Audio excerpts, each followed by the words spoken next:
Bienvenue à la journée thématique du réseau d'Occitanistes avec cette matinée consacrée à la publication scientifique et cet après-midi consacré à l'Assemblée générale du réseau d'Occitanistes.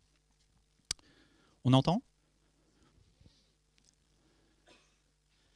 Donc, un petit point info sur le réseau d'Occitanistes. Le réseau d'Occitanistes, c'est un réseau métier de professionnels de l'information, on va dire multirégional, Languedoc-Roussillon et Midi-Pyrénées, et qui a pour mission principale l'appui à la recherche.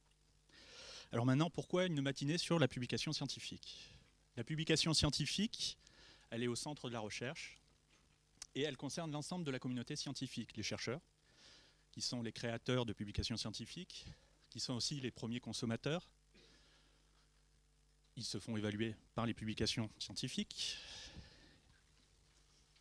Il y a aussi les doctorants qui, durant leur thèse, appréhendent des mécanismes de rédaction et de publication scientifique et qui ont bien souvent besoin de conseils.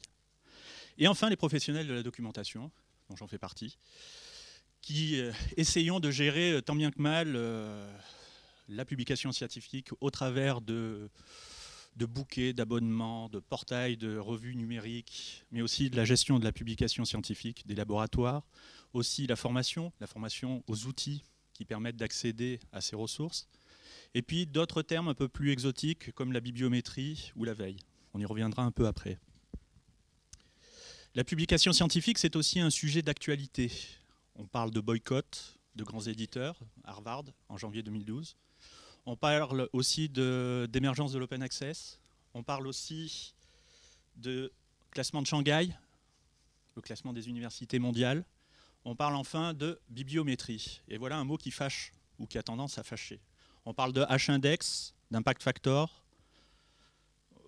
Je pourrais faire une liste encore très longue, mais on va s'arrêter là. Un mot commençant, évaluation. La publication devient un sujet sérieux. Et puis il y a les enjeux économiques, le coût de la connaissance. Est-ce qu'il y a un coût précis de la connaissance ? Jusqu'où on est capable de payer pour accéder à la documentation électronique et à la publication ?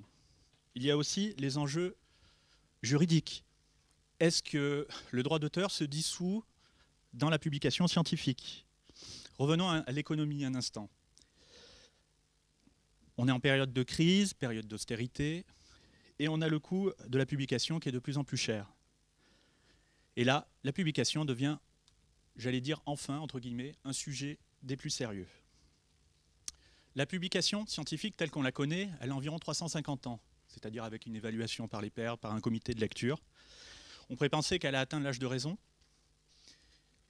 Ce n'est pas tout à fait exact. Et on peut dire qu'elle est un peu en crise, cette publication scientifique. Les prix flambent, la bibliométrie prend une place de plus en plus importante. Et on peut se poser encore de nombreuses questions sur le devenir de cette publication scientifique. Pour répondre à ces questions, ou en tout cas alimenter le débat, on a fait appel à 4 intervenants.